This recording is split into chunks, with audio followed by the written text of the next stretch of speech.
بسم اللہ الرحمن الرحیم۔ جو ہی سالانہ بجٹ 2023 پیش ہوا تو بہت سے حلقوں میں یہ چہمگویاں ہوئیں اور خاص کر دینی حلقوں کی طرف سے یہ گلہ شکوہ کیا گیا حکومت کی طرف سے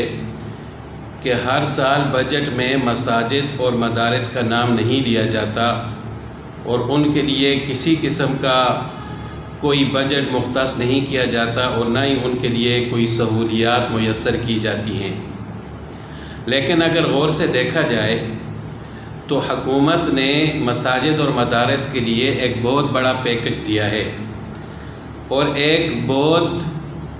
بڑا ریلیف دیا ہے مساجد اور مدارس کو، لیکن مساجد اور مدارس والے خود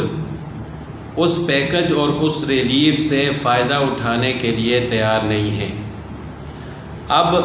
حیرانگی کی بات یہ ہے کہ مساجد اور مدارس کے لیے اس بجٹ میں ریلیف کیسے ہے؟ تو جس طرح حکومت نے اعلان کیا ہے کہ کم از کم مزدور کی اجرت 32,000 ہوگی، تو اب سوال یہ پیدا ہوتا ہے کہ اس میں مدارس اور مساجد والوں کے لیے کیا آسانی ہے اور کیا ریلیف ہے؟ تو حقیقت میں اگر دیکھا جائے تو 32,000 روپے مساجد اور مدارس والوں کے لیے یعنی ائمہ مساجد اور مدرسین کے لیے ایک بہت بڑا پیکج ہے، کیونکہ ان کو یہ بھی نہیں ملتا اور ہم گلہ شکوہ دوسروں پر کرتے ہیں۔ یعنی مساجد کی انتظامیہ اور مدارس کی انتظامیہ اپنے مدرسین کو اور ائمہ مساجد کو ایک مزدور کے برابر بھی نہیں سمجھتے، تو مذہبی حلقوں کو بجائے حکومت پر تنقید کرنے کے اور گلہ شکوہ کرنے کے اپنے اوپر گلہ شکوہ کرنا چاہیے اور اپنی انتظامیہ پر گلہ شکوہ کرنا چاہیے کہ اس مہنگائی کے دور میں بھی آپ اپنے امام کو، اپنے مدرس کو ایک مزدور کے برابر تنخواہ نہیں دے سکتے، اور اگر ان سے مطالبہ کیا جائے تو کہتے ہیں کہ ہم نے آپ کو مکان دیا ہوا ہے، ہم آپ کو فری بجلی دیتے ہیں۔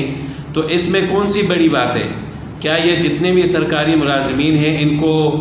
حکومت کی طرف سے یا اداروں کی طرف سے گھر کی سہولت میسر نہیں ہوتی؟ کیا ان کو بجلی اور گیس کی بل کی مد میں پیسے نہیں دیے جاتے؟ کیا ان کو آنے جانے کے کرائے کی مد میں پیسے نہیں دیے جاتے؟ جب ان لوگوں کو دیے جاتے ہیں تو آپ نے اگر مدرس یا امام کو گھر دے دیا تو اس میں کون سی بڑی بات ہے؟ یہ تو ان کا حق بنتا ہے۔ تو گھر اور بجلی گیس یہ تو بنیادی ضرورت ہے ہر انسان کی، اس کے اوپر ان کو بلیک میل نہیں کرنا چاہیے کہ ہم نے آپ کو گھر دیا ہے، بلکہ مساجد اور مدارس کی انتظامیہ کو سوچنا چاہیے کہ آخر ہم نے بھی ایک دن مرنا ہے۔ اگرچہ یہ مخلص لوگ احتجاج نہیں کرتے، یہ نہیں کہتے کہ ہم نماز پڑھانا چھوڑ دیں گے، ہم مدرسے میں پڑھانا چھوڑ دیں گے، لیکن اس کا مطلب یہ نہیں ہے کہ یہ لوگ فرشتے ہیں اور ان کی ضروریات نہیں ہے اور ان کو کھانے پینے کی ضرورت نہیں ہے۔ یہ بھی اسی دنیا میں رہتے ہیں، اسی مہنگائی کے دور میں رہتے ہیں جہاں پر باقی لوگ رہتے ہیں۔ جس طرح باقی لوگوں کی ضروریات ہیں اسی طرح ائمہ مساجد اور مدرسین کی بھی ضروریات ہیں۔ تو یہ انتظامیہ کو سوچنا چاہیے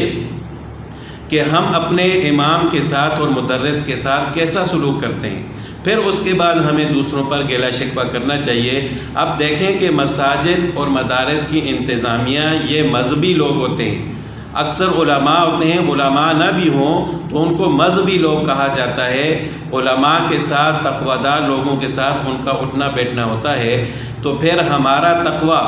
ہمیں اس بات پر مجبور کیوں نہیں کرتا کہ ہم جس چیز کے ذمہ دار ہیں، مسجد کے ہیں یا مدرسے کے ہیں، ہماری ذمہ داری میں یہ بھی آتا ہے کہ ہم مسجد کے امام کو خوشحال کریں تاکہ وہ آسانی سے اپنی زندگی گزار سکے، اسی طرح اپنے مدرسے کہ مدرس کو خوشحال کرے اور وہ آسانی سے اپنی زندگی گزار سکے۔ تو اس بارے میں مساجد اور مدارس کی انتظامیہ کو سوچنا چاہیے کہ اس دور کے اندر بھی ہمارے امام اور ہمارے مدرس کس طرح اپنی زندگی گزار رہے ہیں، اس کے بعد ہمیں حکومت پر گلہ شکوہ کرنا چاہیے۔ حکومت نے جو کم از کم 32 مقرر کی ہے اس پر تو ہمیں عمل درآمد کرنا چاہیے۔ اگر اس پر عمل ہو گیا تو پھر اس کے بعد ہم حکومت پر گلہ شکوہ کر سکتے ہیں کہ آپ نے مساجد اور مدارس کے لیے بجٹ میں کچھ بھی نہیں رکھا۔ لیکن یہ بعد کی بات ہے، پہلے ہمیں خود سوچنا پڑے گا کہ ہم اپنے لوگوں کے ساتھ، علماء کرام کے ساتھ کیسا سلوک کرتے ہیں۔